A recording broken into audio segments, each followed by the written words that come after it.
S.C. Verma Geometrical Optics का numerical 60th. A 5 diopter lens forms a virtual image which is 4 times the object placed perpendicularly on the principal axis of the lens. Find the distance of the object from the lens. तो एक lens दी हुई है और उसकी power दी हुई है. Dioptre जो unit होता है वो पावर का यूनिट होता है लेंस के.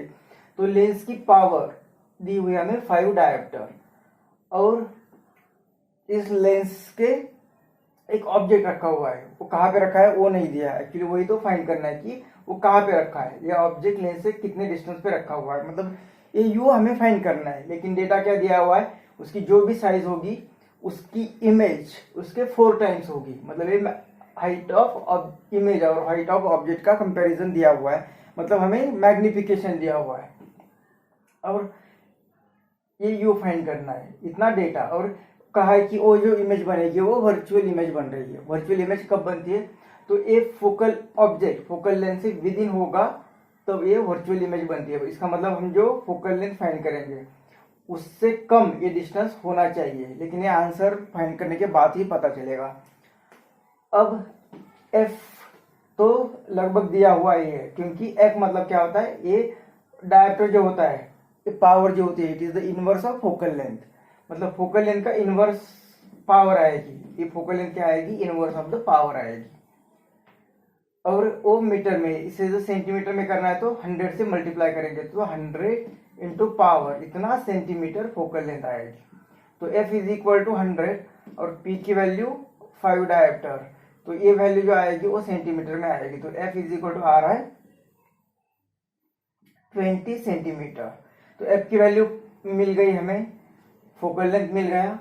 अब यू फाइंड करना है. वी भी नहीं है तो ये मैग्निफिकेशन के बाद क्यों दिया ये देखते हैं. मैग्निफिकेशन मतलब height of image to the height of object is equal to ये होता है वी अपॉन यू.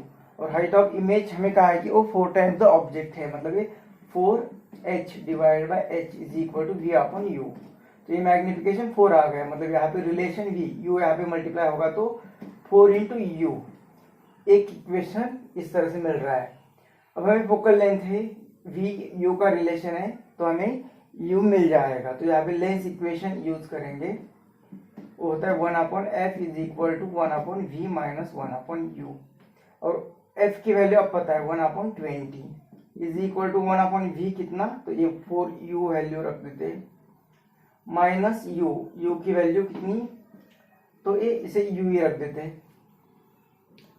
अब ये ऑब्जेक्ट तो फोकल लेंथ के लेफ्ट साइड में ही है. ये तो फोकल लेंथ के लेफ्ट साइड में ही है. और इमेज कहाँ पे, तो वो भी उसी साइड में होगी. लेकिन इसका साइन रखने की कोई जरूरत नहीं, क्योंकि साइन नहीं रखेंगे तो आंसर में हमें साइन मिलेगा.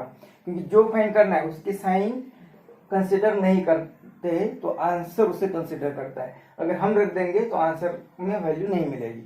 तो इसे सॉल्व करना है तो इसे ये u है और ये 4. तो इसे भी अगर 4 से मल्टीप्लाई करेंगे तो ऊपर भी 4 से मल्टीप्लाई करना पड़ेगा. तो ये आएगा 120 इज इक्वल टू ये 1 माइनस 4. मतलब ये आ गया -3 और ये डिवाइडेड बाय 4u. तो u चाहिए तो u यहाँ पे आ जाएगा. तो ये -3 अपॉन 4 और 20 यहाँ पे मल्टीप्लाई होगा. तो 4 5 था, मतलब u कितना आ गया -15 सेंटीमीटर. माइनस साइन क्या बताता है कि जिस साइड में ऑब्जेक्ट है उसी साइड में इमेज है. ये माइनस साइन क्या बताता है कि object is at same side of image. जो ऑब्जेक्ट की साइड होगी वही इमेज की साइड होगी. तो ये ऑब्जेक्ट की साइड में इमेज के, तो ये इमेज जो बन रही है वो वर्चुअल इमेज बन रही है.